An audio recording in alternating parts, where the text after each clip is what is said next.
Yes, that's right. Welcome to Spooktober. Totally original name, Do Not Steal. It's where I review atmospheric, spooky, or just games that don't normally fit in the channel's themes.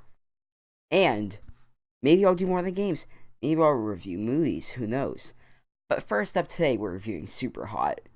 Roll the intro that I worked way too hard on for something that's only a couple seconds long and you'll probably never care about.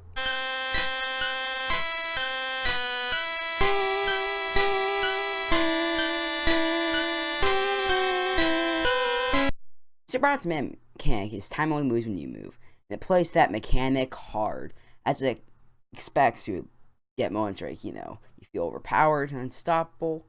But like every review touches on that, I like being a creative little boy, so I'd like to touch on how Superhot's main mechanic leads to strategy. For example, at multiple moments in the game, you'll feel outnumbered or outgunned, and you can just stop and, have a tea, have a drink.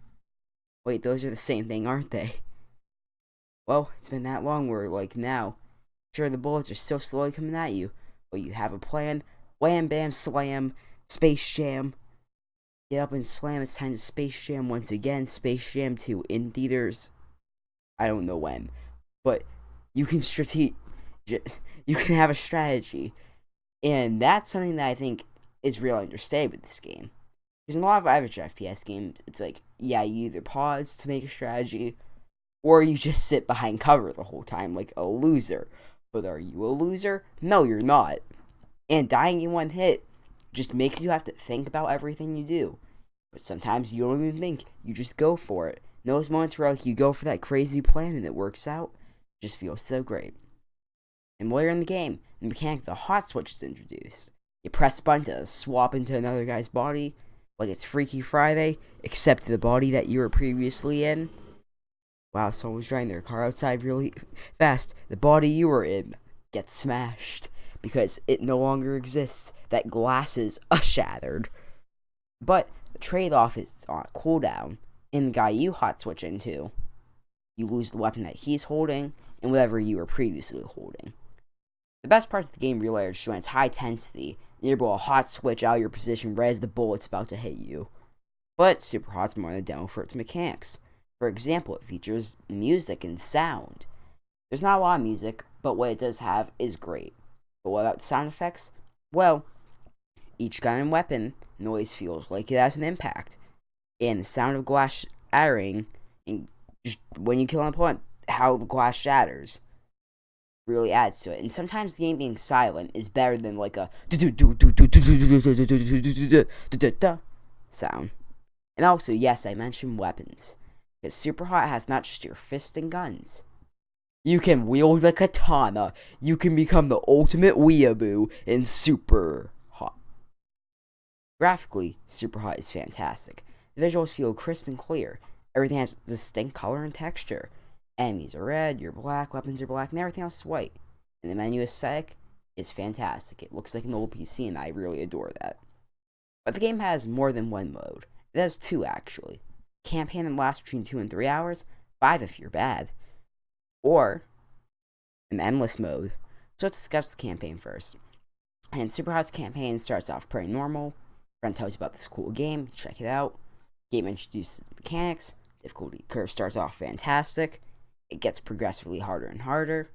Then it goes wrong, you're booted out of the game, the leak was patched. Get a new password and continue playing. The game starts heating up difficulty even more. Then it goes wrong, once again. This is the game, starts to get creepy. The game introduces the system, makes you aware you're being monitored, the way it taunts you. And then eventually it's like, nah, you're not going to be allowed to play this game again. But then you're like, no, I think I will. And you do it, you play the game again.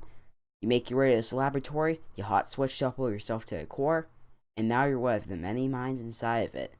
Then you're instructed to tell everyone that Superhot is the most innovative shooter I've played in years, just like your friend did at the start. It all comes full circle. Your friend got possessed, you're possessed, it's over. You have no free will anymore. And the campaign really feels unsettling at times if you play in a dark room late at night, or if you don't know what you're going to. I love that. It doesn't go full horror, but it keeps you on your toes. And sometimes when the game catches you off guard, that can be scarier than when a horror game scares you. Because the horror game, you know that it's going to be scary. With Superhot, I had no idea that the game was going to be like, we're monitoring you. We're watching you. Upload yourself to the core. And the main sounds of glass shattering and your guns. And there not being a lot of music. Makes you feel alone and out of place in a way. But it can also make you feel just downright invincible. And that's the magic of this game's campaign. It feels completely different from any other FPS. If every game had this mechanic, Superhot wouldn't be as fun. But because of how different it is, I love this game. Superhot stands out by being strange. If you like normal games that don't stray far from normal mechanics and conventional design, this is not the game for you. But I've already talked about the campaign. What about the endless mode? Well, its endless mode is unlocked after beating the campaign for the first time. So what you'd expect, endless waves of enemies. They keep coming. All the maps feel different enough for variety. Currently, my record is 30 or so kills, so if you play the game, which you should, comment down below your record in endless mode, because you better have tried it, which means that you better have completed the campaign. So overall, Superhot is fantastic, and kind of an unconventional game in a way, with how it shakes up its mechanics and design, which is fantastic. Its concept is unique and its atmosphere is unsettling. Put that in the back of the box.